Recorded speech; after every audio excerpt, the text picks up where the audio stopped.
வணக்கம் நண்பர்களே. சென்னையில் தூய்மை பணியாளர் மின்சாரம் தாக்கி இறந்த செய்தி மிகுந்த வருத்தமளிக்கிறது. இதற்கு யார் பொறுப்பேற்பது? எவ்வளவு லட்சம் கோடிகள் இழப்பீடாக தந்தாலும் சென்ற உயிர் திரும்பி வருமா? அதிகாரிகள் மிகுந்த மெத்தன போக்கை கைவிட வேண்டும். அதிகாரிகள் மழை வருவதற்கு முன் இங்கெல்லாம் மின்சார கம்பிகள் கேட்பாரற்று கிடைக்கிறதோ அதையெல்லாம் சரி செய்ய வேண்டும். தண்ணீரில் எங்கு மின்சாரம் செல்கிறது என்று பொதுமக்களுக்கு தெரிவது கிடையாது.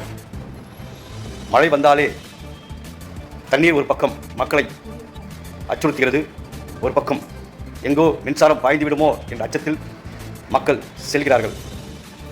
காலையில் பணிக்கு சென்ற தூய்மை பணியாளர் தண்ணீரில் கால் வைத்து மின்சாரம் தாக்கி இறந்த செய்தி மிகுந்த வருத்தமளிக்கிறது. அரசு கவனத்தில் எடுத்துக்கொள்ள வேண்டும்.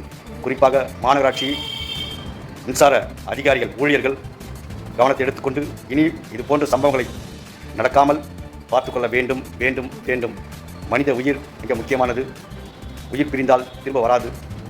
அதிகாரிகள் கவனத்தில் எடுத்துக்கொள்ள வேண்டும் என்று கூறி மின்சாரம் தாக்கி உயிரிழந்த அவருடைய ஆத்மா சாந்தி அடைய மக்கள் மனசின் சார்பாக ஆழ்ந்த இரங்கலை தெரிவித்துக் கொள்கிறேன்.